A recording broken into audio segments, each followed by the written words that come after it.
HRN listeners. As we celebrate our 15th year, we are deepening our commitment to giving voice to the next generation of food systems storytellers, and we need your help. Our internship and fellowship programs help activate new possibilities for underrepresented and underestimated young people through experiential journalism, audio engineering, and production training. Through these unique programs, HRN helps food equity stewards build essential workforce readiness skills that expand their potential and foster economic mobility. Please consider supporting these critical programs. And with a minimum donation, you can be entered to win a dinner for two at an amazing restaurant in one of 8 cities and tickets to a concert at a great venue in one of those cities. We have incredible partners across the country who have donated, as they also share our passion for helping to educate the next generation of food systems storytellers. Check out heritageradionetwork.org/15 to donate and enter to win today. That's heritageradionetwork.org/15 to donate and enter to win today. And make sure you donate before March 31st. Thank you. You're listening to Heritage Radio Network. Heritage Radio Network is food radio supported by you. Learn more at heritageradionetwork.org. This episode is brought to you by Wisconsin Cheese. We've been making cheese in Wisconsin since before we were even a state, which may be one reason why we win so many awards for it. It's what happens when a whole state dreams in cheese. Find your next favorite cheese at wisconsincheese.com.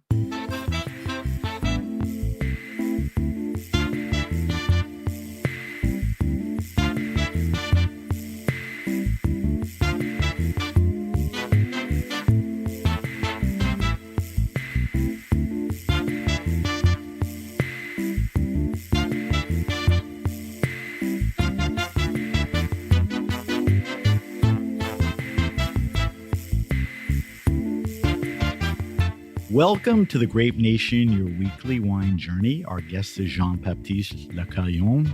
We'll talk to Jean-Baptiste about Champagne, Collection 244, maybe slip a little Cristal in and more. We'll taste the Collection 244 for our weekly wine sip. I'm your host, Sam Ben-Ruby. Stay with us for the Grape Nation on the Heritage Radio Network. We bring wine to the people. Champagne runs through Jean-Baptiste Lecaillon's veins. A native of, I was with Daniel Jonas a couple days ago, and I said, "How do I pronounce this?" He goes, "Nothing of what he goes. It's Reims." Reims. So don't say that. Okay. So he's a native of Reims, which to many people, when they look on paper, is Reims, but we're not going to say that, which is in Champagne. He received his degree in viticulture and enology from the University of Montpellier. He joined the Louis Roederer Champagne House in 1989, working in Tasmania and the Anderson Valley in the U.S., before returning to France, eventually overseeing all vineyard and winery operations. Jean-Baptiste is a chef du cave and EVP of Champagne at Louis Roederer. He is one of Champagne's most pioneering winemakers with his holistic approach to the vines and wines. Welcome to the Grape Nation, Jean-Baptiste. Thank you, Sam. It's a pleasure to be here. All right, so we are talking to Jean-Baptiste in New York City, out of his environment a little. He's here to do a bunch of things. He'll be leading a master class at La Fête du Champagne, among other things this week. So he'll be around. When are you heading back? On Sunday. Okay. So he's here for the weekend. Will you be pouring at La Fête? I will be, for sure. I will be pouring and drinking. Okay. Yes, that's very important to do both. All right. So Jean-Baptiste, I know, and I think my listeners know, that you are a towering force in wine and champagne. For my listeners who know and have drank your wines, they may not know of you or the person behind it. So what I want you to do is quickly give me a little chronology of your journey in life and wine that got you to really where you are today, which is really, overseeing one of the most prestigious and unique, wines in the world. Yeah. Thank you, Sam. Yes, I grew up in Champagne, in Reims, as we say. Right. I grew up in Champagne, and I'm not from a Champagne family. In fact, I'm from a beer three generations beer makers. My father, my grandfather, my great-grandfather were beer makers. We had a company in Champagne making beer. So I grew up in this smell of yeast and smell on bubbles, but different bubbles in a way. And I grew up, of course, with the sons and the children of the great family of Champagne, and made a lot of good friends and great friends. Some are in New York this weekend as well, so we'll have fun with my friends. And really, it all happened in when I was 14 years old.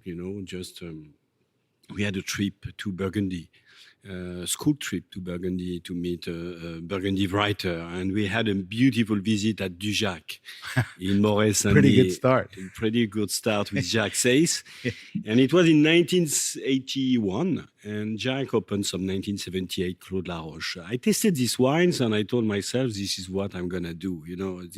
This was so perfumey, so delicate, so civilized, I should say, sophisticated, but in the right way, in a simple way, in an elegant way, that I told myself, this is what I want to do. And so wait, I'm trying not to interrupt, but you're telling me at about the age of 14 on a school trip, not a travel trip with your parents, you went to Dujac, you tasted it, and at that time, I know I'm being repetitive, you were sold. Exactly. Okay, so let's keep going. So I told myself, this is what I'm going to do. I'm going to make wine because I think this is special. There is all this story, the involvement of the people on the land, on the territory, but also in the winemaking, in the artistic craftsmanship of each bottle. And I told myself, this is what I want to do. My family is very much a family who loves countryside as well. The seasons, autumn, fall, summer, spring, all those elements are very family. This is my education. So it made sense for me to make something coming from nature and coming from as close as possible from nature. And that will be the next, probably one of our next discussions. But let's go back to 1981. So I decided to do that, and naturally, I followed the best university. I did the best university in France, which is Montpellier. I graduated first in class in viticulture and winemaking in both, which is unusual. You were into it. Yeah, which is unusual. Usually you have a great winemaker and a number one winemaker and number one viticulturist. But in my case, I topped both. So at that point, you realized the importance of both, not favoring or exactly. In order to do this, you need a full understanding of both. Clearly. And that was from the beginning of school on. Exactly. If you want to make the best possible wine, I mean, the grand vin, what we call the grand vin, the wine that brings emotions, that brings terroir, that brings all we love into wine.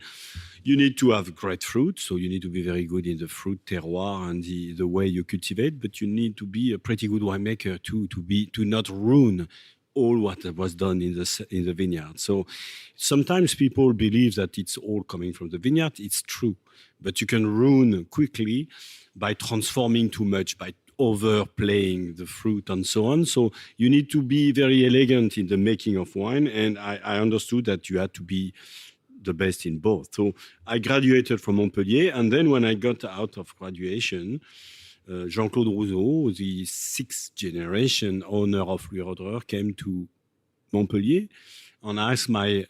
he was a young man then, right? Yeah, he was 50 at the time, right. 48, 50. He came to Montpellier and asked the manager, the professor of viticulture and enology of Montpellier, he asked for his best student because Roederer was starting to develop abroad, not only Champagne. We were starting in Portugal, starting in Australia, starting in California, new wineries from scratch. And this is a very important part of our DNA. This is starting from scratch, which asks for a lot of initial study. You don't just take over. You start from scratch. And that was very entrepreneur in a way, a new region, a new place, a new way of farming, create the new way of farming, create the new wine. So we went to Anderson Valley to create l'Hermitage. which was first bottling 89. So this is the year I joined. That was the Hermitage project at the time. And then the next year, we had the project to produce the first Tasmanian sparkling wine. So I flew to Tasmania and I created Jens, the first Tasmanian sparkling wine. So there is a lot of pioneer spirit in this family, being the first in Anderson Valley, sparkling wine, one of the strong statement of the North. Everybody was going in Sonoma, Right. Napa, but no one was going in Mendocino County, and Anderson Valley was so remote. Nobody wanted to go there. So we went to the deep end with Anderson Valley. That was quite a challenge. And so the family needed someone young with some good understanding of vineyard and winemaking who would accept to travel the world, going to the South Hemisphere and Tasmania. in Tasmania. Yeah. I was the only Frenchman in Tasmania in 1990 to produce new things. And that was a very adventurous life. And I joined Rodrer for that at the beginning. And I think it worked so well, and I got so well with the family, and they saw my potential that they asked me a few years later to take over the full head of winemaking of the company all over the world. Looking at Portugal as well as now Domenot in Provence and Bordeaux as well. I may have had it wrong in the intro. It's not just champagne; it's all wines, right? Yeah. Yes. Yeah. I'm the Bordeaux, exactly, everything. I am vice president of the family company, overviewing all the I want production. People to realize, as incredible as the champagne thing is, the holdings are incredible too. Yeah, and I think the idea is that not being a flying winemaker, and that's very important to state this at this point, is to I can be called a flying coach, but not a flying winemaker. We need good winemaker in every locations, because winemaking is about living in the place. Right. You cannot come and say, okay, I understand, I know the place. And no, you will miss something. So you need to leave the place, and we have great winemakers everywhere. They make the wine every day. My job is just to make sure they have the mean, and they put all their talent at maximum speed, because as maximum quality, because we want to produce the best Pichon Lalande, the best port, the best Anderson Valley sparkling wine, the best Napa Valley at Diamond Creek now. So the idea is really to help them and make sure there is this family spirit of making very important steps in the vineyards, the haute couture, should I say. How do you define haute couture? When you apply craftsmanship. Okay. That's so important that we realize, and we keep realizing that now that I'm speaking of our viticulture, the one which sits on unique terroir, unique places where you can make unique wines. That's important. Yes. When you can make wine anywhere. Yeah. Cite exactly the uniqueness. We'll talk about that in a minute. So that pretty much brings you up to current. You're overseeing the wine operations. You have a heavy hand in the champagne making. And, you were here 35 years later, talking about it. All right. Before we talk about your champagnes, I want to talk to you a little about the region, because who better than you? I think you would agree with me. There's been some significant change in Champagne. There's a couple of things that I want to point out or discuss. I want to get your take on the grower movement, and I want to get your take on the ever-changing climate change. Louis Roederer to this day, and you mentioned Monsieur Rosad, is still an independent family-owned business, not as large as some of the other big-name champagne houses, but it still has a lot of scale as far as, size and all of that. Um, do you identify with the grower movement? I mean, are you?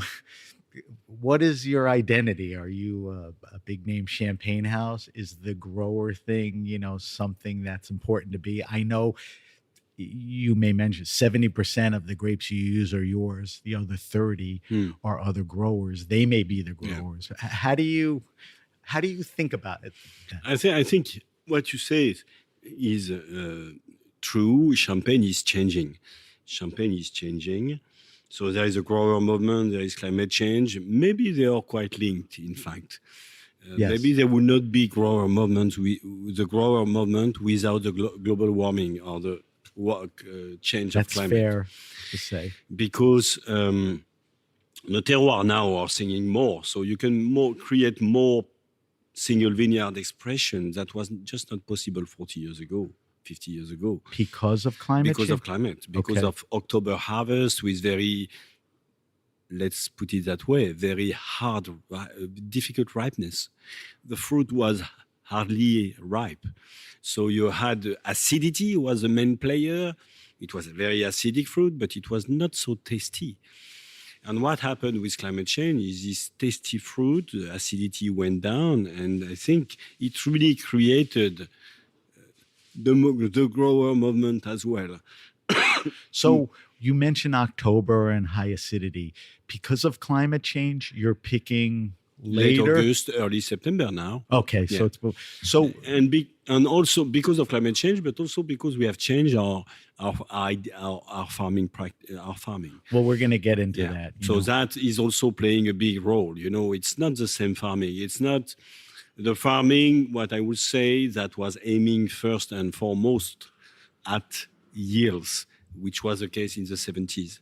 Now, I think we are looking at much more balanced farming to reach a ripeness that is quite different, maybe closer to what we were picking 100 years ago, a century ago, than what we were picking in the 70s. This is why in the short life memory, champagne has changed a lot since the 70s to now. So we can see 60 years of, or 50 or 50 years of big changes.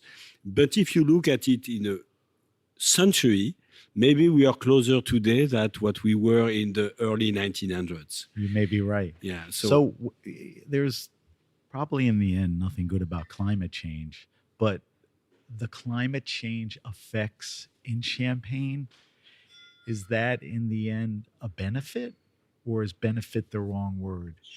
So far, it's a benefit. Okay.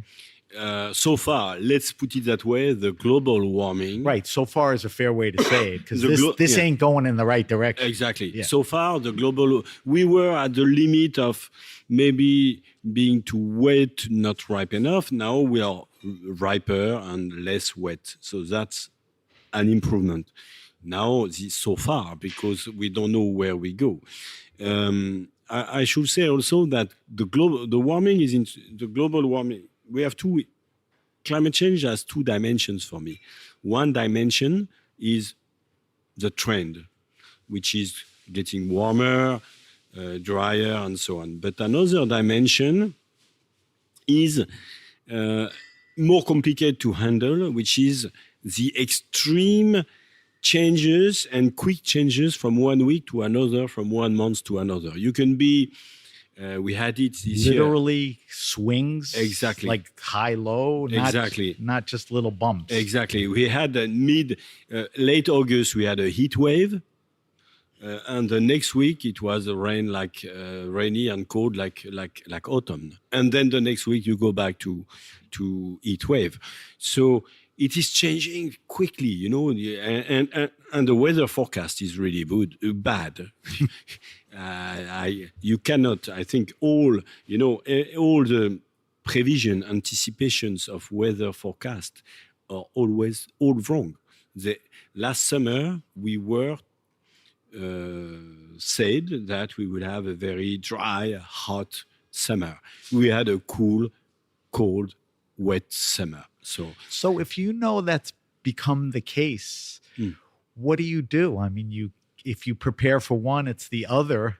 You need to adapt very quickly. It's quickness. Yeah, it's adaptability and quickness. Yeah. Now, when I joined 35 years ago, we were picking over 3.5 weeks.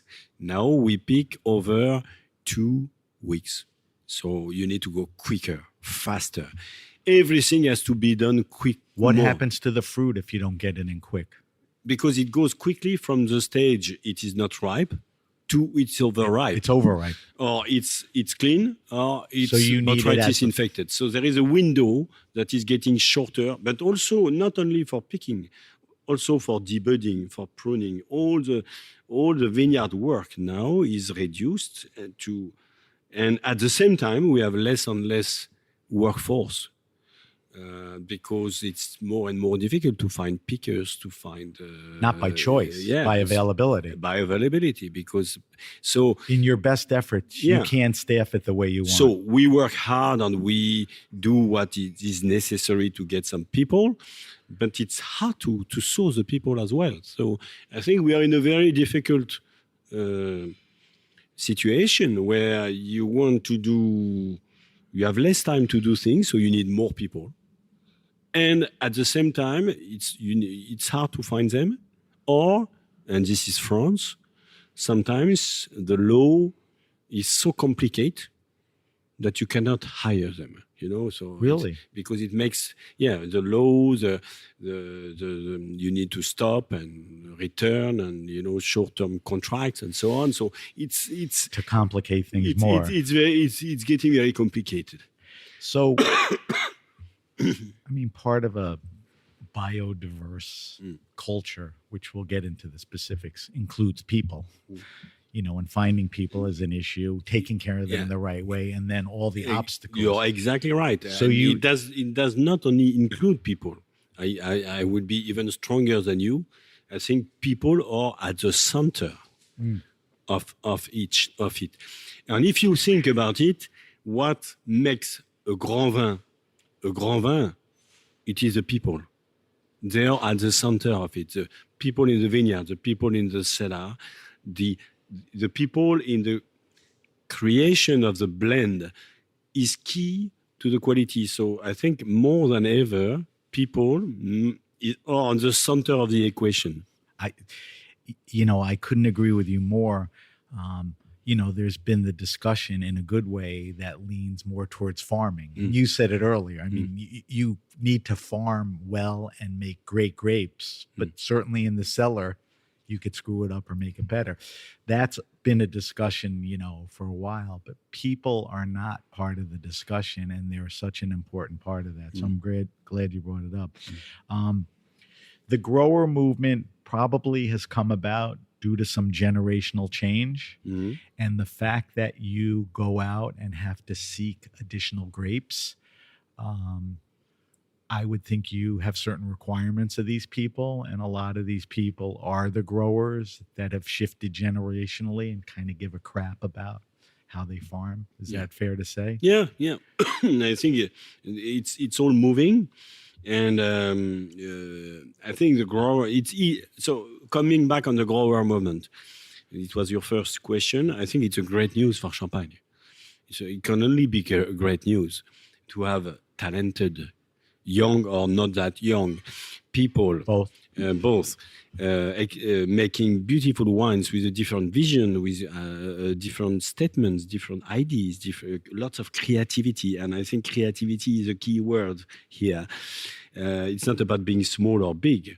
It's creative. What can I do to create new things, to create trend, to create passion, to interact with not our clients, but with our fans? Right. That's what we are talking about. Difference. Yeah, it's a big difference. So people follow us. People believe in us, in what we are trying to do. And we need this creativity and this really, and I think the grower moment is fantastic for that. And I think it's beauty for Champagne. Before that shift, was it harder to find growers of quality or proper practice, or they were always there and the grower movements kind of, highlighting it even more? Yeah, I think it was more difficult. It was. Let's put it that way. When you are not interested in the wine, in the final wine, because the growers in Champagne were just producing grapes, so they had no idea of how good were the grapes in the end, because they had only half the story, the harvest story. The winemaking story is what makes you really realize the link to the terroir, because as long as you are not wine, you're not terroir, you're fruit. And I think because the fermentation reveals That's the terroir. quotable. Yeah, the fermentation reveals the terroir. This is we should stop calling that fermentation. We should call it mineralization. This is kind of, you destroy the elements by fermenting them to keep only the elements, the single elements, and the single elements are terroir. So when you are invested in that process, you really understand your terroir. And then it's a virtuous circle. You come back, you improve. And I think it's a very good trend for Champagne that people understand what's after the fruit, what's behind the fruit. So that's a good segue into, a next important discussion. And that's your farming and your winemaking practices. I say this, very happily and proudly. You are truly a champion of biodynamic and organic farming. You're making that shift.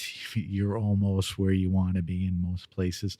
I'm curious, when did that really start? And what was going through your head that, tomorrow when I get up, I got to move my butt and this is where we need to go? When was that? I think you got the point at the beginning, which is to put at the same level vineyard and winemaking. When you have already established this, to say, I need to be good in the vineyards and the winemaking, you realize that whatever you do in the vineyards impacts your winemaking.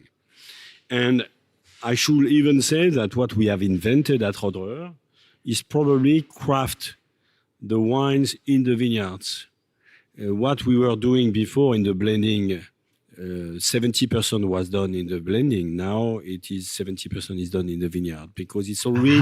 How long ago would you say 70% was done in the blending? When did that? I would say 25 years ago, 30 years so ago. the last 25 years. Yeah.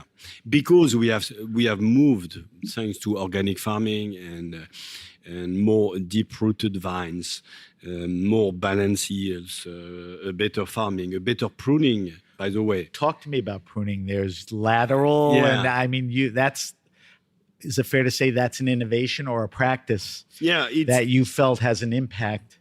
Yeah, I think it's a great lateral versus horizontal. Yeah. Okay. So the vines, that's my great theory. Is that is that vines are trees. In the end, they want to grow vertical. They don't want to go horizontal. They want to grow to sit on the tree and go and seek for sunshine. Sounds natural. Yeah, that's what a vine is aimed for. Mankind has invented the way to reduce its expression, to not grow tall, but to grow smaller, let's say bonsai, like a bonsai. And literally sideways. Yes, and give fruit. I agree on that point, and because the more you bonsai prune a vine, you make it small in its expression, the more it will deliver the best fruit. So for sure, you need to reduce this DNA of a vine that is to go vertical. But we have, because of mechanization, we have put most of our vines horizontal. And I think it's a big mistake because it creates a lot of problems, especially with what we call disease, wood disease, because you create wounds. The vines struggles. You put the vine horizontal and it just wants to go vertical. So you prune to put it horizontal, and the vines wants to go vertical. So it does struggle, and you create wounds because The pruning is pruning a wound, which makes it more susceptible. exactly. Okay. And then So that's not natural. that's not natural, and the wound dies, and the fungus come inside and create.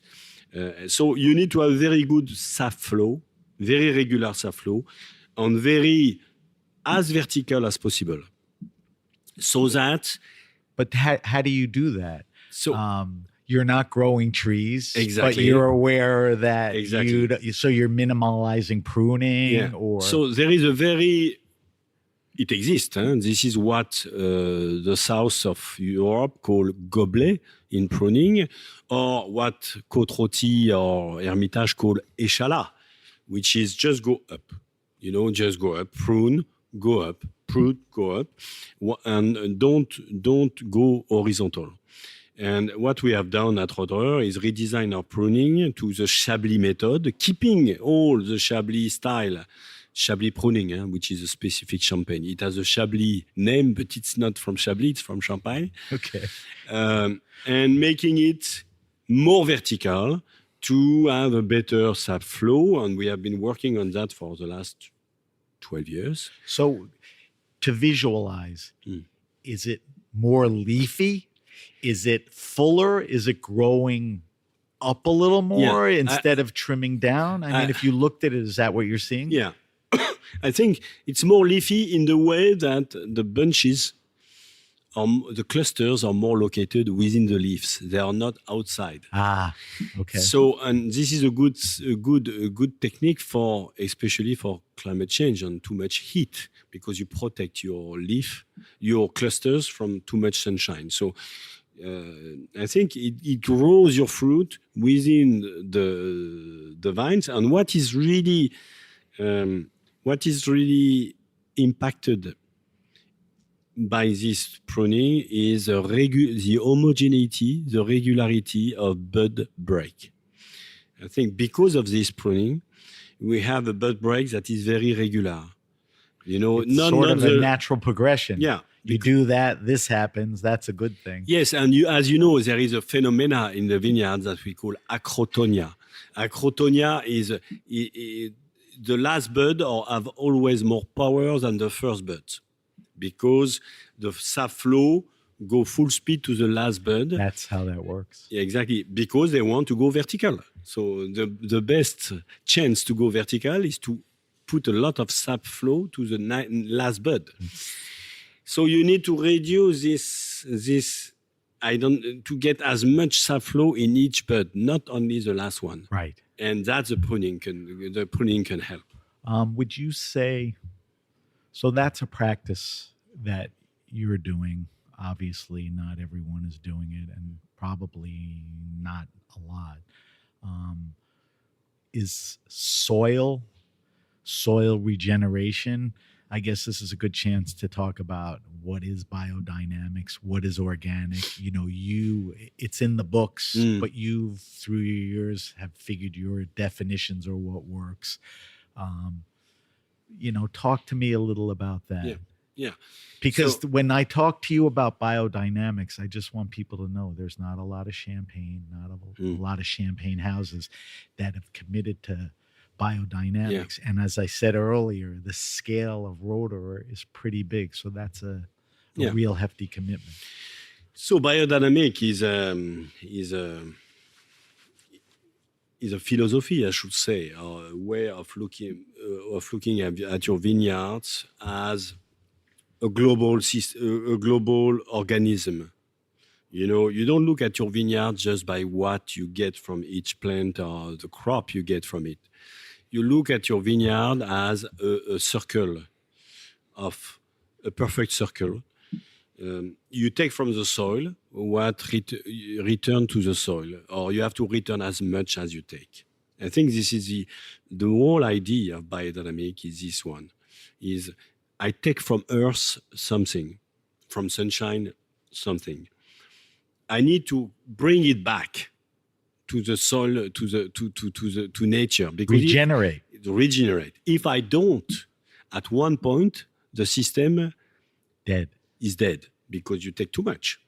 So you need to find the circle, the virtuous circle, that if you take so much organic matter, give it back in a form that is slow life as well, not too quick, don't think too much in elements. Think in your in the life in your soil, the way the life works, the way the bacteria, the mushroom transform the organic matter into clay, all the elements. Soil is like a matrix, and you need to get it as alive as possible, rich in carbon, and you need to sequestrate a lot of carbon, because the carbon you sequestrate today is your strength of tomorrow. So not of the next week, not of the next vintage, but of the next commitment. decade. So if you take too much of it, and I think that's where biodynamic for me is very important. And by the way, there are many biodynamics, because in the end, when you get used to those elements, each terroir is different, each climate is different, and you don't do the same biodynamic on each plot. So in fact, it is in the end to adapt to each plot what is necessary to maintain this circle of life the most regenerated as possible, the most alive as possible. So into that idea, once you have accepted this idea of our job within nature, which is to maintain nature, then you quickly understand that you need to create biodynamic compost to bring back carbon to the soil. Everything associated. And mushrooms and bacteria and insects. The whole, biodiverse area, keeping the whole area around biodiverse. Exactly, in movement. Then you quickly understand that the less chemical you use on the middle of this, the best you are, because every chemical is strong. It has an effect. Many people use herbicides. We don't use any herbicides for the last 20 years, but many people use herbicides because it's comfortable. I agree. It's the easy way to go. But in the end, they kill weeds, they kill grass, but they also kill insects. They also kill mushrooms. And in the end, your soil is not as dynamic. It's the same if you do some soil tilling, just plowing too much. You cut all the You need to let it. So you need to do just a little tilling. We say scalp, scalping the grass, but minimal in what you have to do. minimum tilling to regenerate your soil. And last but not least, it takes millions of years to create a soil. The soil, when you find a plot, the soil you have here, has been created by millions of years. Of limestone, chalk, other elements. Exactly.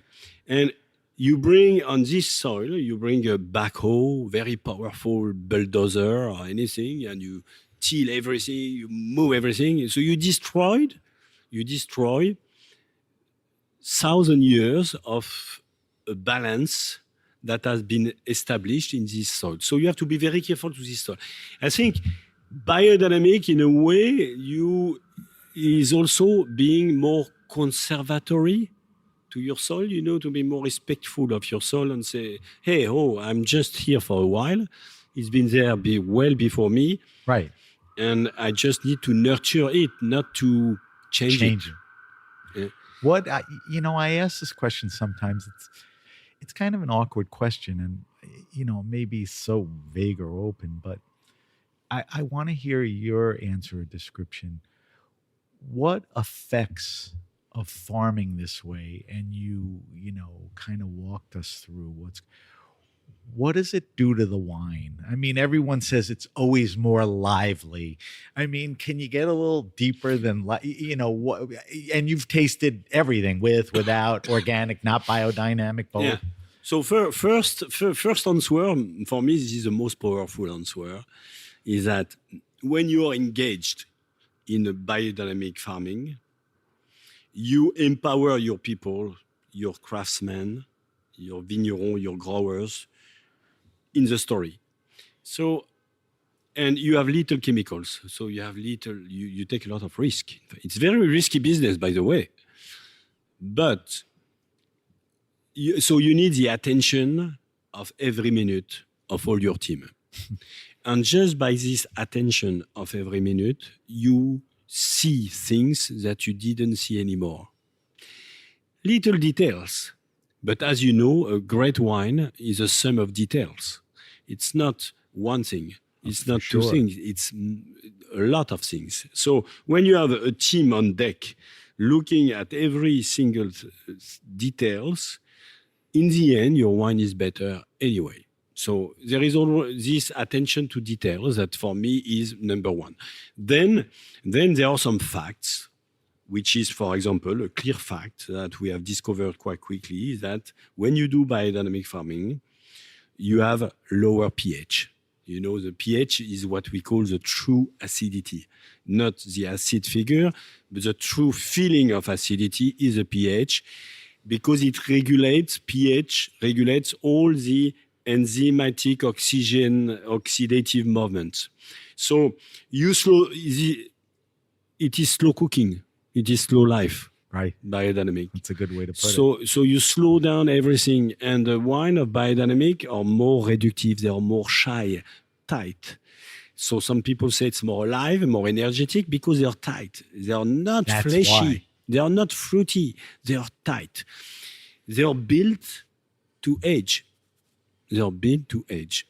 As long as you customize your fermentation, your winemaking to this fruit, and not say, okay, the mistakes many biodynamists do is that they realize after a while that they have a unique fruit. Their fruit is fantastic. So they say, my fruit is fantastic. So I need to do nothing in the winemaking because my fruit is so fantastic. And this is when it starts to be sad for the story of wine, because it doesn't matter how fantastic is your fruit. If there is some wrong, if there are some bad bacteria or some bad microbes within your cellar, in the end, they will screw the quality of your fruit. And I think so we come back to the winemaking philosophy. What is my winemaking target? What's my winemaking ideal? It's to have a wine that has the purity of the first day of harvest. A wine that will not show any of the transformation I created. You know, a wine that will keep all the DNA, all the purity, all the precision that it has from the beginning. And this term gets thrown around a lot, low intervention, not meddling. That's pretty much not doing a lot of the things that people do and reacting, like you said, to the few things you have to, right? I'll put it differently, if you don't mind. Of course. Because I think it's always very difficult to say there is the good and the bad, or the people who do a lot and the people who do little. I think it's just do what is necessary. Just have the good understanding, like a chef, when he has a fish that has a certain amount of fat, what temperature I should cook it. You react to that individual thing, not adapt. A boilerplate. Exactly. Right. And vintages vary and the grape plots vary. Exactly. So put your winemaking knowledge to reveal the fruit, and not to control it, or not to make it too big or to what you want. The biggest mistake of a winemaker often, by the way, is to have a clear idea of what style he wants. But when you have a clear idea of what style you want, you make the wines enter into your square, of your mind. But doesn't Champagne get accused of that more because We'll talk there about are it. houses with house style, We'll and talk to about- get there you have to do this, Sam, and this. Sam, we'll which talk is about the- it to his collection. Yeah, That's collection. All right, listen, we have to take a quick break. We're talking to Jean-Baptiste Lecaillon. When we come back, I want to talk about his champagnes and really what goes into it, which is a further discussion of what we've been talking about. So you're listening to The Grape Nation on the Heritage Radio Network. We'll be right back with Jean-Baptiste.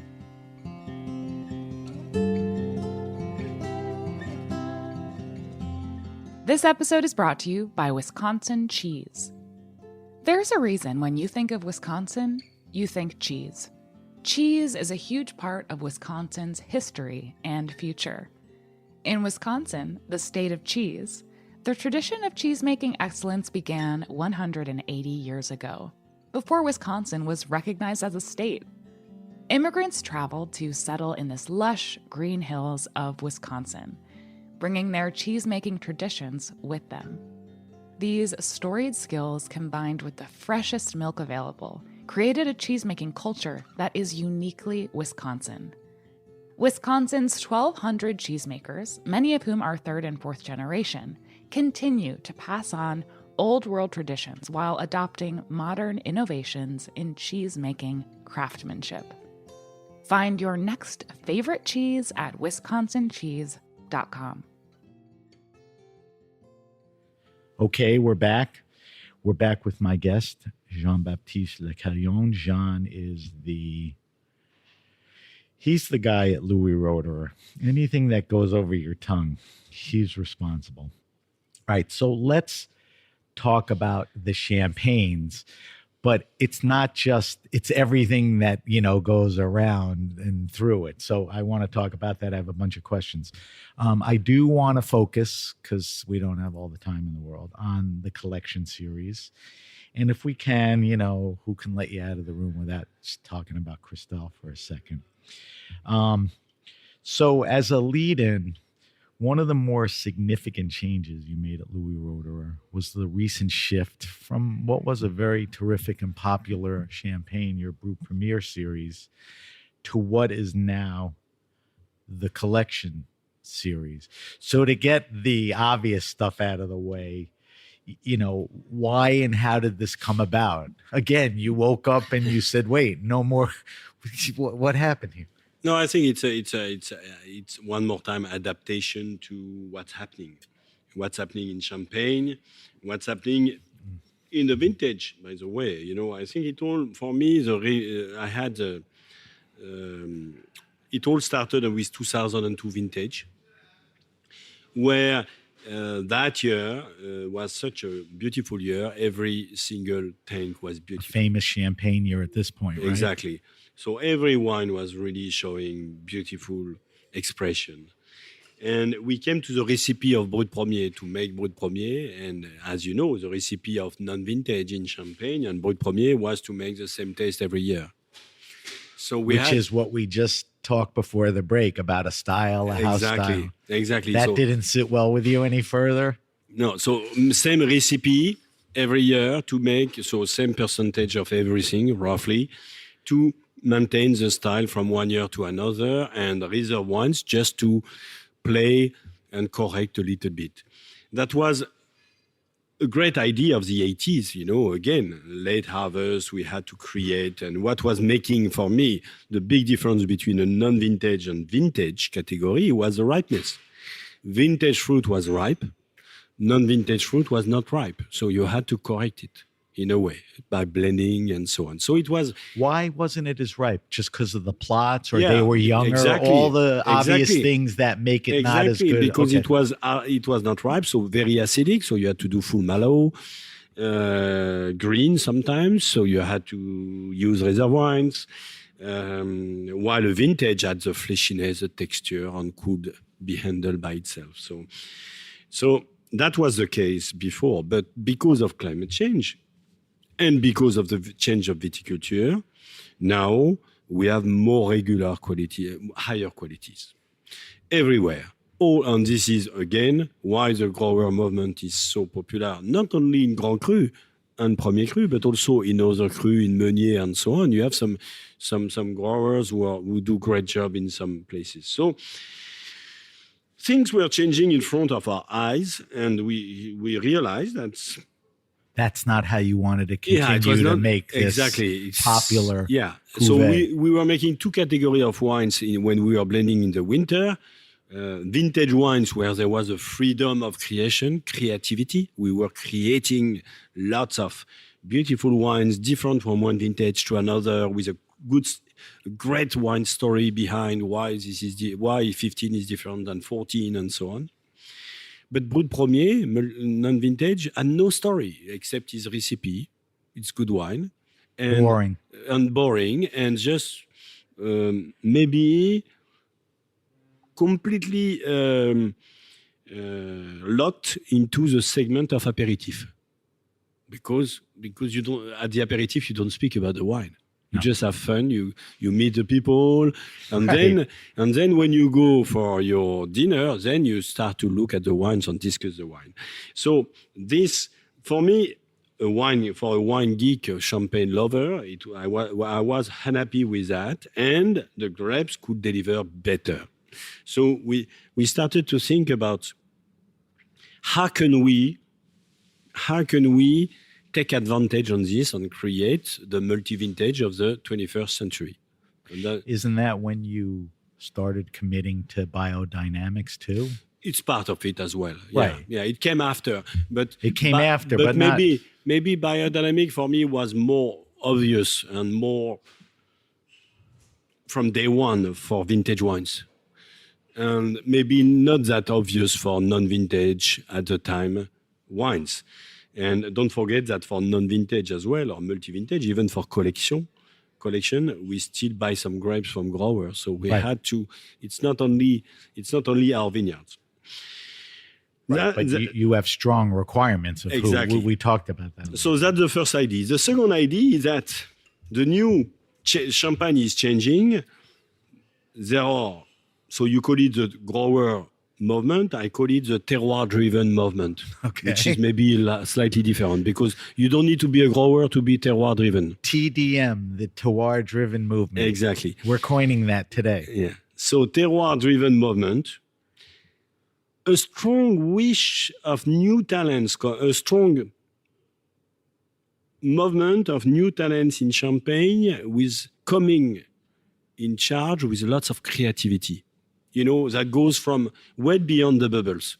Coteau Champenois, you know, doing some red, some white, new varietals. Coteau Champenois is a still wine out of the region. Exactly. So people know. So reviving. This is a revival. Very interesting stuff. Yeah. So I think there is a strong moment of creativity in Champagne. And last but not least, we talk about it, climate change. So if you add those three elements, terroir-driven movement, plus creativity, plus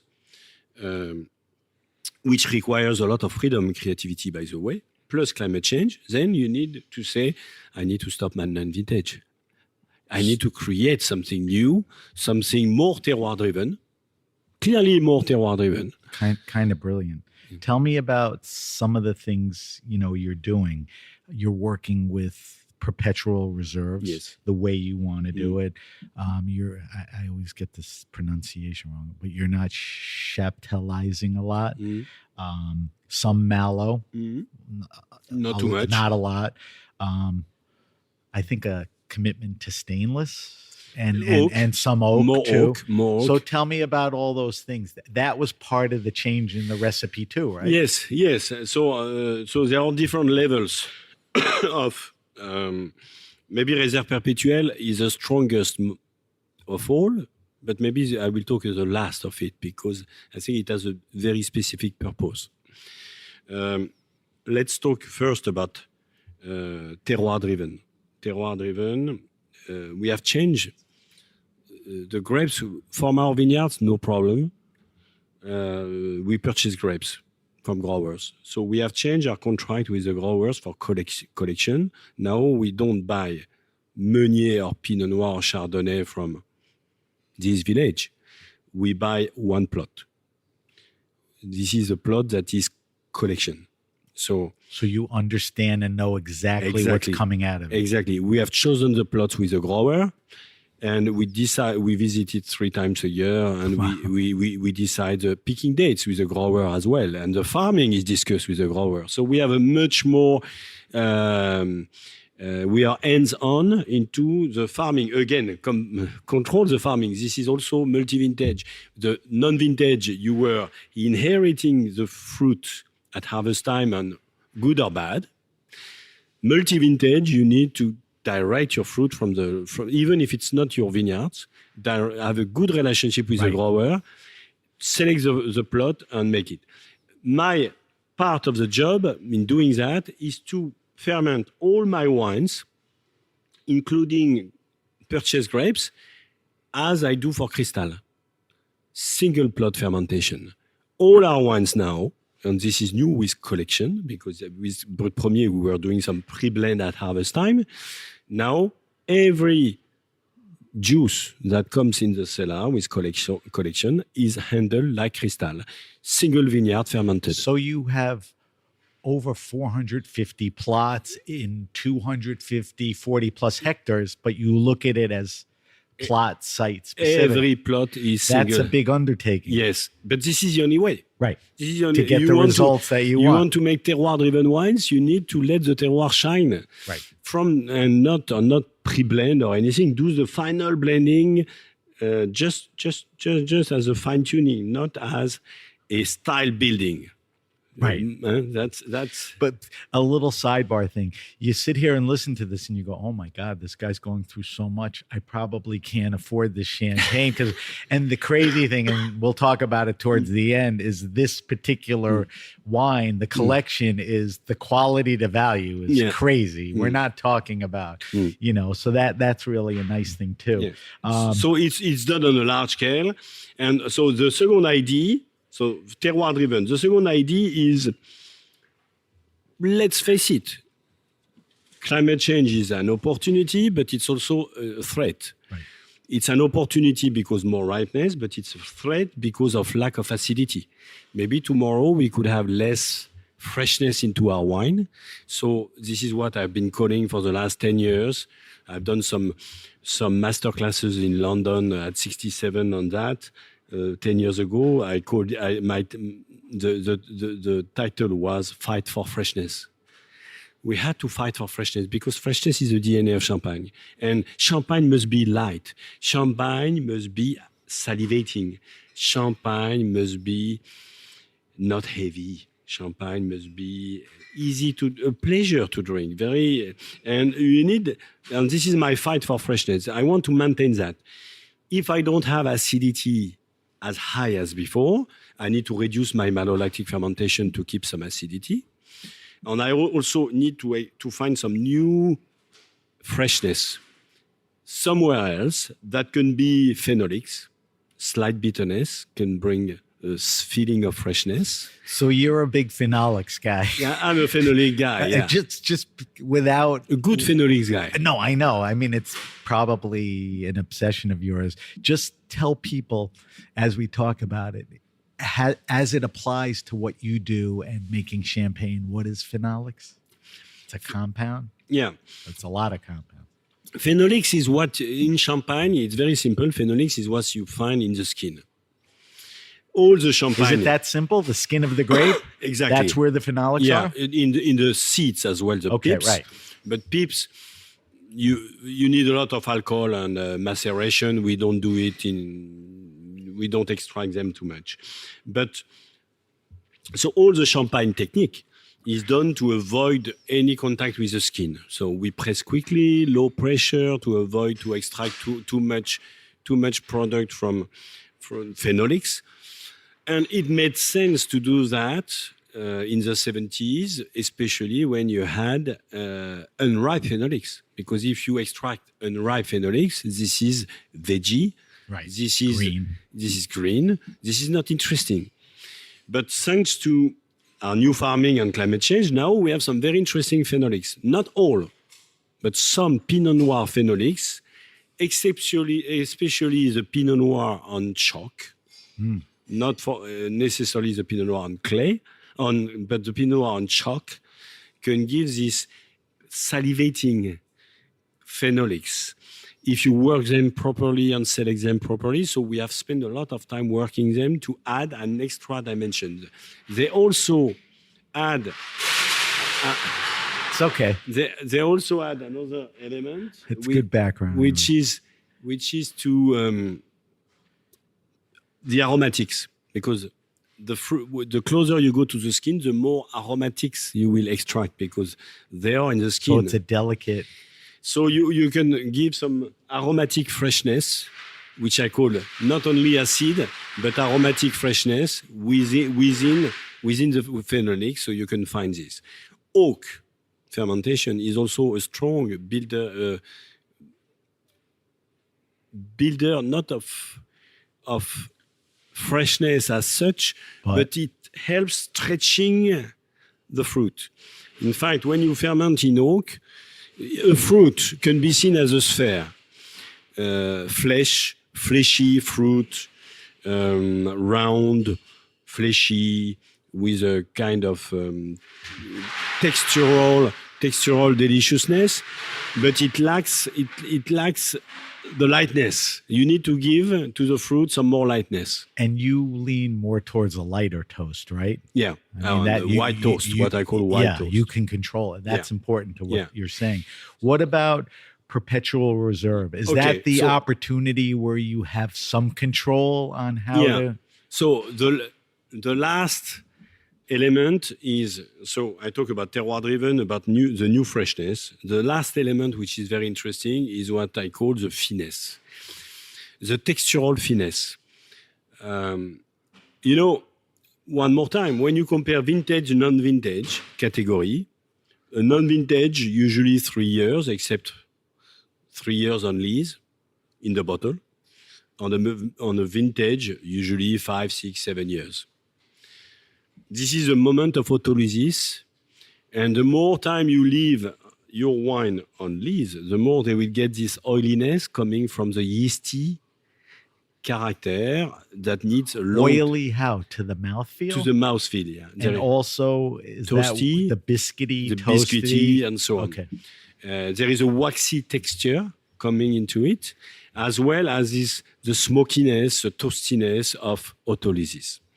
So, on collection categories, this is a wine that will age for 3 years only. So I don't have the time to do it in the bottle. So I need to do it before the bottle to have it in terms of complexity. And this is what Réserve Perpétuelle brings, because I age my Réserve Perpétuelle and I get the waxy texture. I get the smoky feeling and the freshness, the salivating freshness that is unique, and this comes from 1/3. And this is Réserve Perpétuelle is 1/3 of the blend, so it's a strong portion of the blend. Right. So if the 244 is based on everything you just described, it does come from a vintage. What was the vintage 19. year? 19. Okay. So it's 19 and all those other, exactly. the perpetual reserve, exactly. a stainless oak, exactly. All of that stuff. So it's a 19, if you want to summarize, with all the élevage, the power of élevage and the knowledge of Louis Ordre to really capture at the same time, and this is the idea of collection, and this is why it is numbered, 244, is to capture at the same time the vintage characteristic, which is concentration, chalkiness, and this is what 19 is about. So you let the vintage shine, and 243 was not the same, and 242 was again different. So you accept to have slight differences. Let the terroir shine. That's what it should be, not the formula. Exactly. Tell me one last thing, and this is kind of a nerdy question, but I think it tags back to you. What is jetting? Isn't that something you do that not everyone does? I think now more and more people do. It's becoming more of a What is that in Champagne? So jetting is it comes from the beer industry. And you grew up around it. I grew up around that because beer doesn't have the same stability as champagne. We used to cover beer with nitrogen to have the headspace of the bottle. At the time you disgorge, when you remove the lees, add the dosage, ready for shipment, put the cork back on.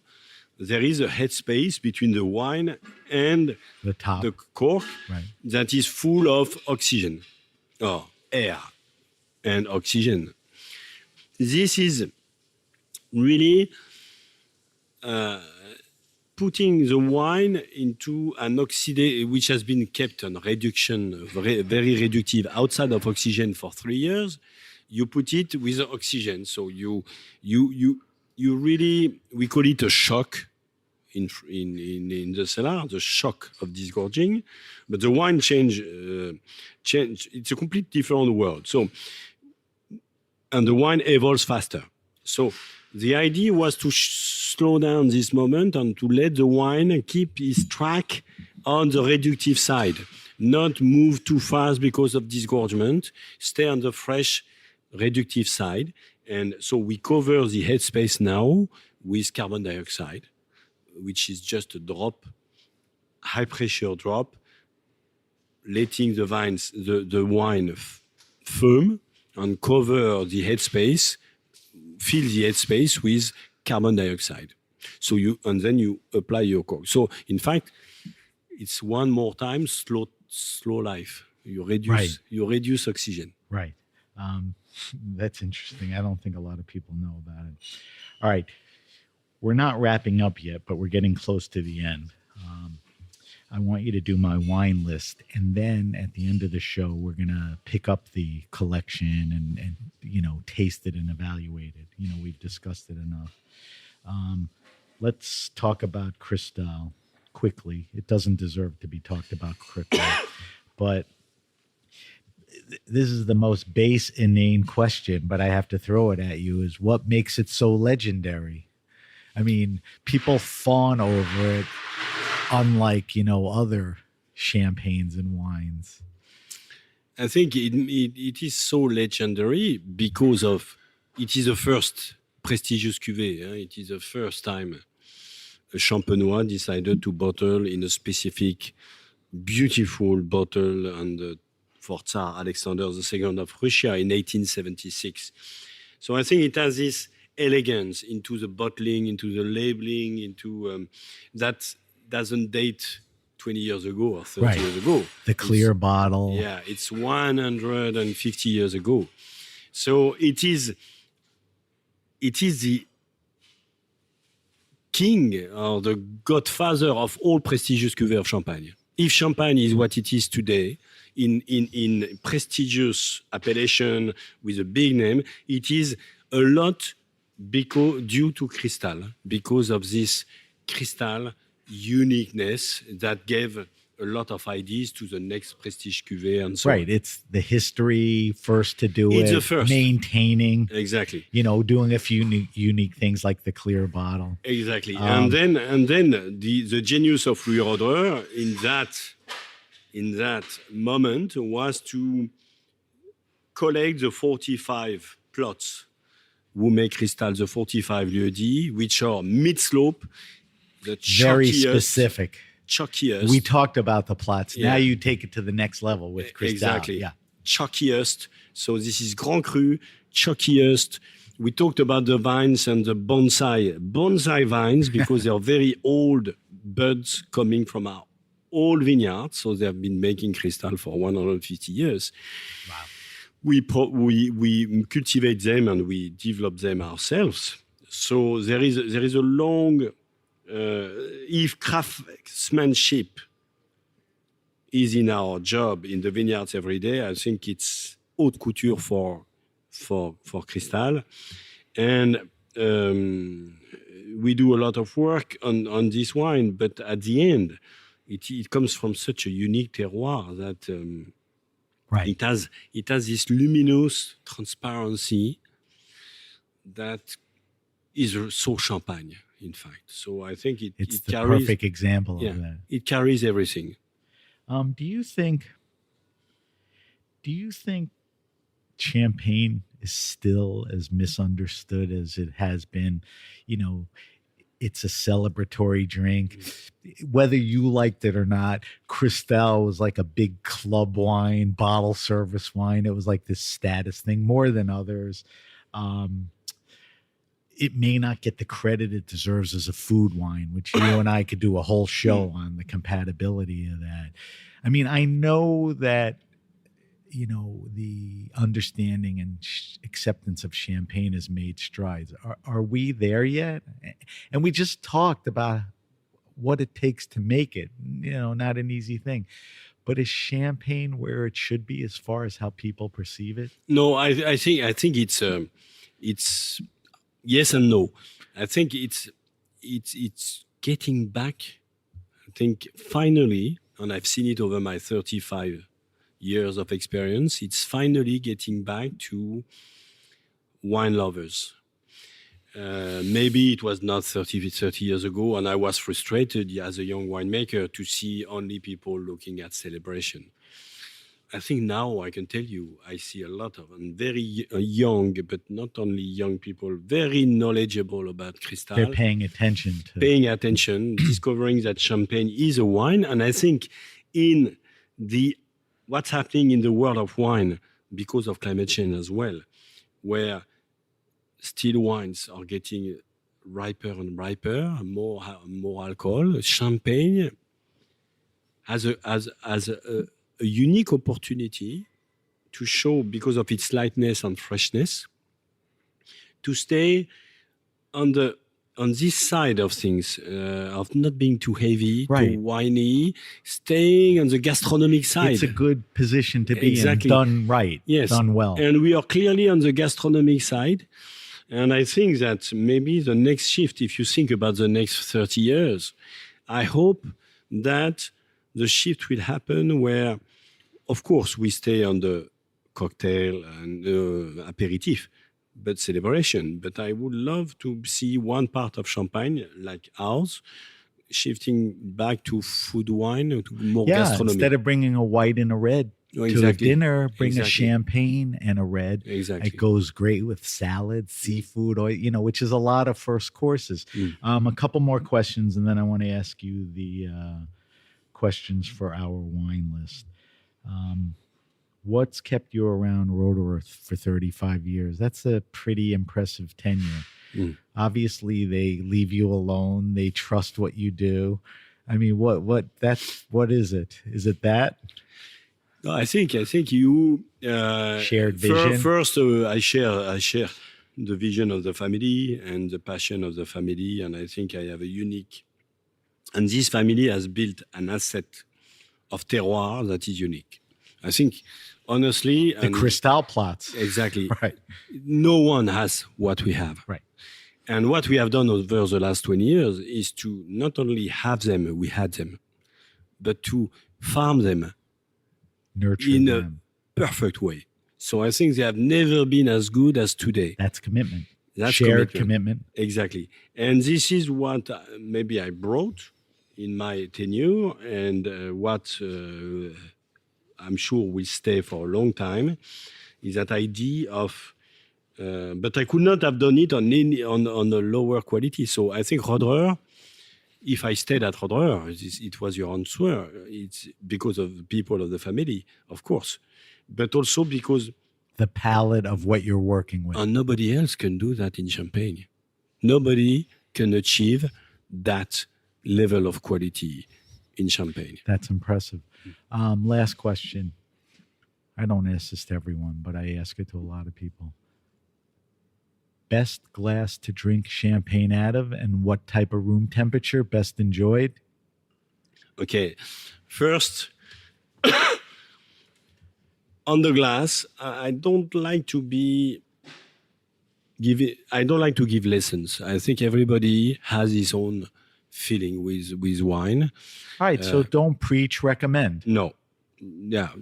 See, if you want, I think for Cristal, I like the wines that are round, and I like the glasses that have enough volume, not too small, to get the full wine dimension of it.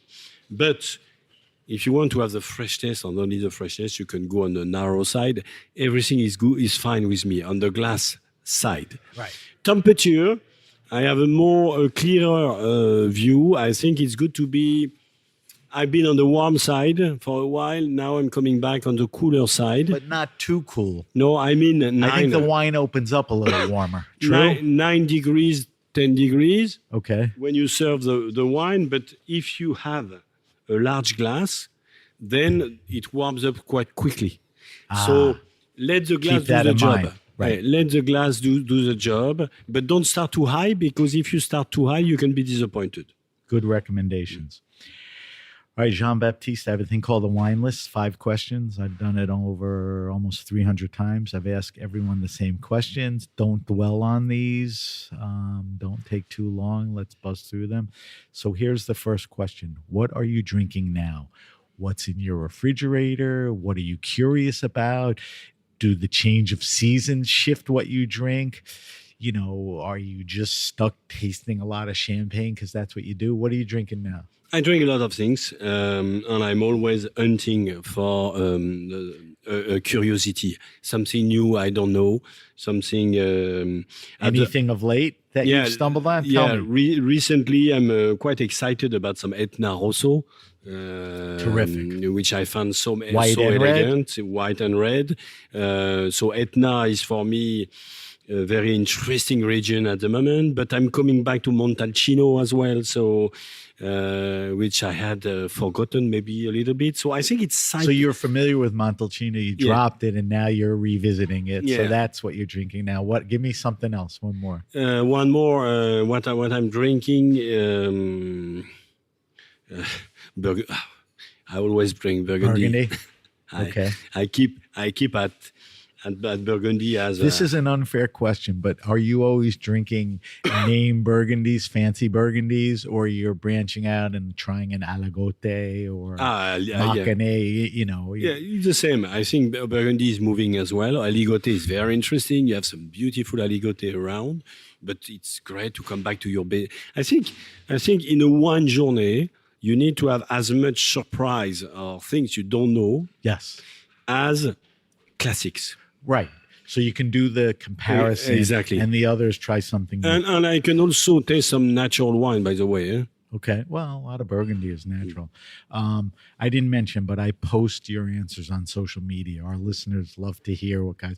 All right. Favorite wine and food pairing. Not what is the best, but what is your favorite? I know you won't eat it every night, every month, but what is that perfect? The magic dream. I just come back from Japan, and the sushi, sashimi, champagne is just... And you're talking tuna, salmon, tuna, white fishes, red tuna. So all sushi fishes go great with we and especially with collection 244. I agree with you. I think that's a killer lineup, a good sushi menu and a great champagne. All right. See if you can answer this. And by answering it, whatever you say, you're not excluding anyone or ranking anything. But do you have any favorite wine bars and or restaurants that when you go in, their knowledge of the wine, the food, their selection, the vibe? I mean, is there anywhere, around there, or even in New York? You mean, yeah. And like I said, if you mention something, that's not your favorite. It's just things play. Can you think of it? We are in New York, close to Aldo's. So I love Aldo's. So Le Bernardine and Aldo Somm's wine bar. Yeah, it is always exciting. Recently, I was in Bourg-en-Bresse. I don't know if you know Bourg-en-Bresse. It is close to Lyon in France.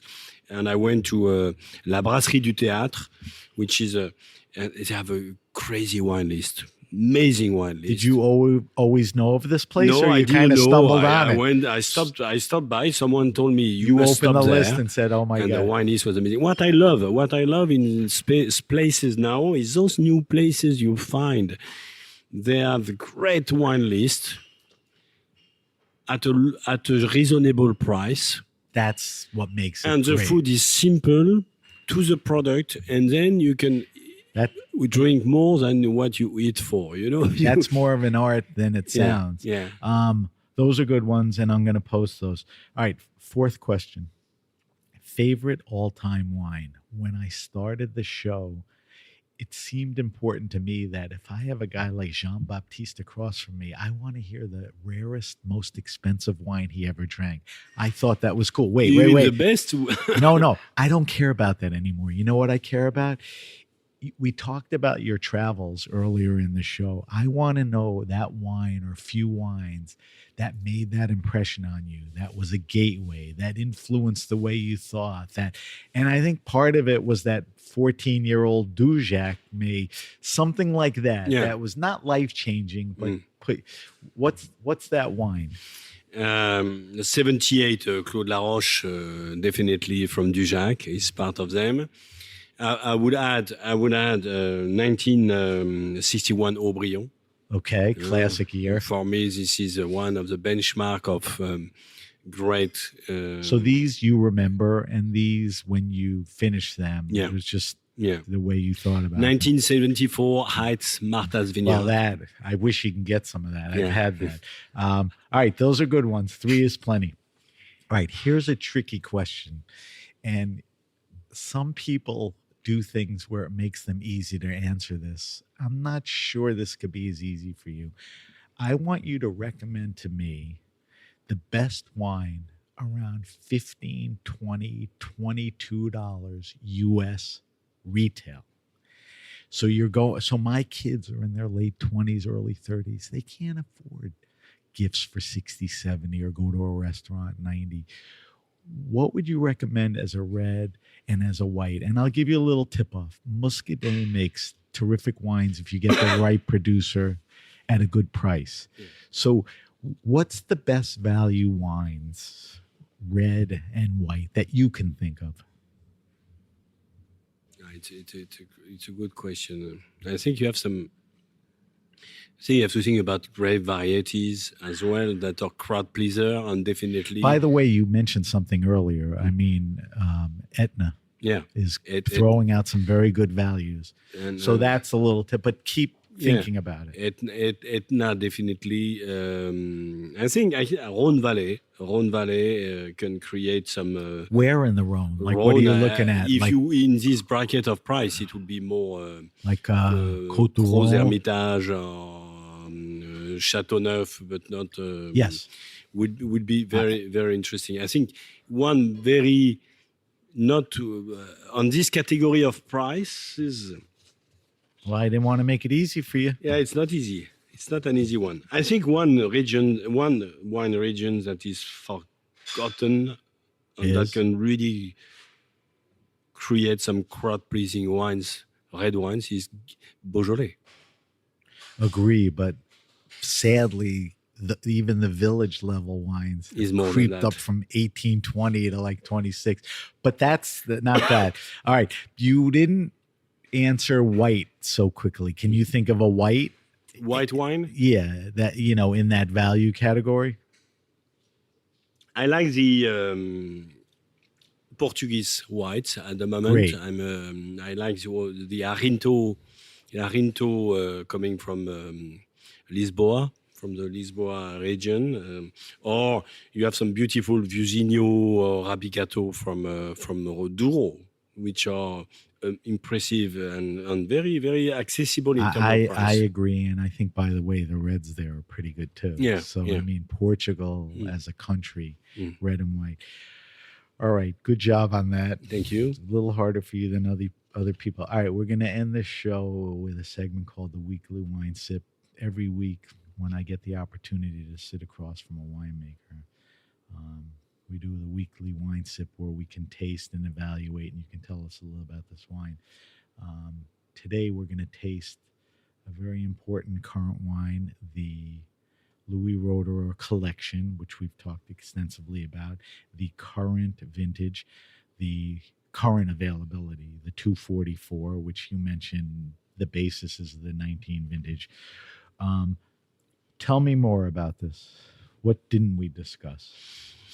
I think it's coming from a great year, and so happy with the vintage year. Yeah, and you're not always dealt that. So it's a great vintage. So I think we in this blend we try to let the vintage really speak, and there is this chalky saline, salivating finish, and it is super concentrated as well. So we use a Reserve Perpetuelle to soften this concentration and make it more accessible because it's That's where you look at the reserve and say, what do I need the reserve for to make this the wine a bit that lighter. reflects, Yeah, right? a bit- Not to make it a house Exactly. style, but to keep the idea of the vintage that is concentrated and chalky, and so, but make it on the more accessible style, not to be, not, you don't need to wait 15, 20 years for one wine like this. You can have it after 4 years, 5 years, but it can age 10, 15 years as well. And this That's is a new impressive. thing with this category of collection is that you can age 10, 15 years without any problem. So that's a great opportunity for a wine at this price level. Exactly. And the Exactly. nuances of holding it 10 years, Yeah.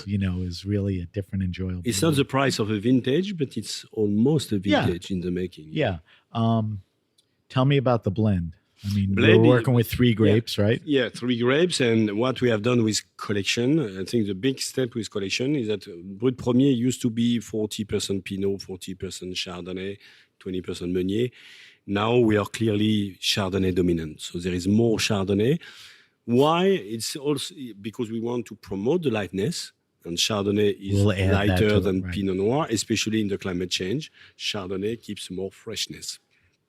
So more Chardonnay, 42% Chardonnay here, and a large amount, unusually high level of Meunier as well, 26%, which high. is very high for our Take other- a second and tell me, you talked about the characteristics of Chardonnay. It gives it that lightness and all that. When you blend Pinot Meunier and Pinot Noir, what characteristics do they add? Meaning when you're looking for something, you'll do a little less or a Yes. little more. Pinot Noir brings fruit, structure, umami. It's fleshy. It brings a lot. Pinot Noir is a king. Chardonnay is more mineral, lighter, more citrusy. Meunier is in between. It doesn't have the power of Pinot Noir, but it's fruitier than Chardonnay. So Is it fruitier than Pinot Noir or not? it can be fruitier, Okay. more floral in a way. And it's very important in a powerful year of richness and concentration to rely on Meunier to bring some more lightness as well, not to Nice. be too heavy.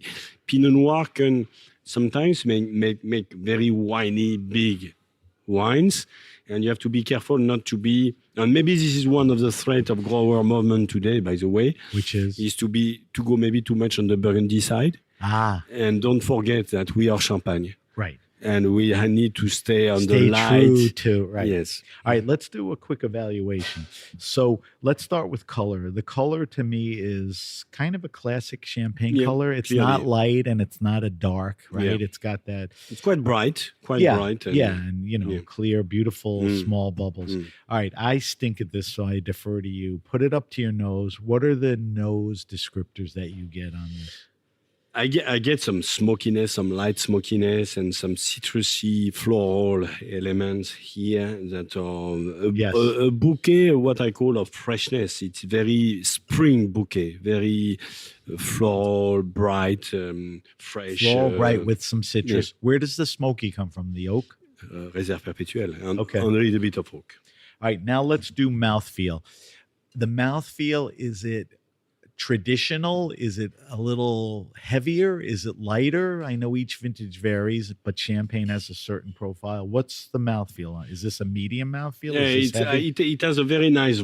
It's a concentrated year, so you had a nice texture from right the beginning. It's a to little the mid. bigger on the mouth, a little Yeah. more texture. Yeah, it's quite oily on the mid palate as well, but it is quickly on the mid palate. You get this chalkiness or freshness or this line of acidity. So take that to the next step. Does the palate resemble the nose? What do you get on the palate here? You still get that floral citrus, or what else is introduced? I get more fruit on the palate. I get more. What kind of fruits? More peach. fleshy pear. It's more orchard fruit, on the palate. And I think you can feel the Pinot Noir signature here. Yes, I'm glad you pointed that out because we talked about that. Yes, and at the end you get this freshness and this acidity and these citrus elements of Chardonnay. So you talk about acidity, which is a good segue because acidity is great with food. This vintage, not champagne, what's a good wine and food pairing or a bunch? We'll come back to this sushi idea. So the sushi thing's a home run anyway. Perfect. What else? I will stay on all scallops, tartare, raw fish, but raw meat as well. Like a carpaccio? Exactly, With a carpaccio. little sauce on Or it. even It'll a hold up to this. beef tartare. Beef tartare. Right. That because the fatness. But it's also blended with a little mustard, Worcestershire sauce, which Yeah. it could hold up Yeah, to, exactly. right? Capers. Exactly. So this collection is what, the third or fourth you've made? Third, officially, but there is fourth with 2-for-1 in magnums. Okay. So 3 vintages later, what have you learned? Is this the favorite because it's the latest, or you got dealt everything right? No, a good no. vintage year, knowledge Yeah. of. On this edition, I have increased the pressure. There is a bit more bubbles as well because there was Okay. more concentrated. So Was that a reaction to the last vintage? exactly Okay. because it was such a concentrated and powerful year, I wanted to give it lightness. So I went from 5.5 kilos of pressure to 5.8. That little difference Little makes the bit difference? make more That's crazy. lighter, and I dropped the dosage. The previous one was 8 grams. This is 7 grams. Okay.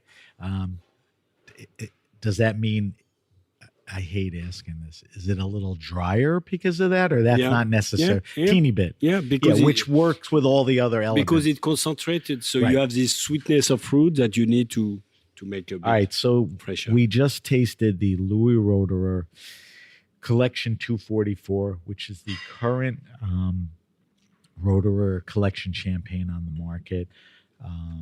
It's available now, and we don't need to discuss prices, but I can tell you for quality to value as far as price, it's terrific. I want to let you know every year at the end of the year, I have Josh Green on from Wine his Spirit. Wine and Spirit, and we do a year-end show, and I let him pick the topics. And I think it was last year or the year before he brought this in. We talk about the year through wines, and it was really a discussion of quality, of biodynamics, of accessibility. With price, consistency. And I knew that, but for him to talk about it, was really nice. And, I think he turned a lot of people on it. All right, Jean-Baptiste, we have to wrap up. Let me do a quick wrap up. I need to get some info from you, and then we're out of here. So if you have a question, suggestion, wine happening, or event, hit me up at sam@thegrapenation.com. That's Sam at the Grape Nation. Subscribe to the Grape Nation podcast on Apple Podcasts, Stitcher, Spotify, Google Podcasts, or wherever you get your pods. Leave a review if you like the podcast. You can follow us on Instagram at SBenRuby and on X at BenRuby. I know that's 2 different addresses, but you can always use the hashtag The Grape Nation to find us on both. We're on Facebook at The Grape Nation. As I mentioned, and I think you should be very interested in this, we will post Jean-Baptiste's wine list answers, some terrific recommendations there. And a little more detail, we discussed the Collection 244 during our weekly wine sip.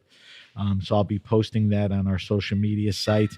Tell me a few things, Jean-Baptiste. If people want to know more about Roederer, the wines, the history, the selections, what's the best place to go to? The Roederer website? Website for sure, or also social media, Instagram. So let's talk about social media. Yeah. There's the Louis Roederer site. Yeah, Instagram or Facebook or Right, and and it's also- Louis Roederer. Yeah, pretty and much. there is a Twitter account which I take care of. I do the feeding of the information on the Twitter. Okay, so that's under your accounts. control. And the What web- about if people are listening to this and they say, That Jean-Baptiste, he sounds like a pretty cool guy. Where can I follow him on social media? So you go on Instagram and on JBL Fizz. JBL Fizz. So that's JB as a boy, L Fizz. That's his site. I've been following it for a long time. It's a very fun site. You get a sense of where he is or what he's doing, whether he's in the harvest in the field or he's sitting in New York wasting his time with me or whatever. All right. I want to thank our guest. This was thrilling for me to meet you and to talk about this. I want to thank our guest, Jean-Baptiste Lecaillon. I want to thank our engineer, Armin, and everyone at the Heritage Radio Network. I'm Sam Ben-Ruby, and you've been listening to The Grape Nation. The Grape Nation is powered by Simplecast. Thanks for listening to Heritage Radio Network. Food radio supported by you. Keep in touch at heritageradionetwork.org/subscribe.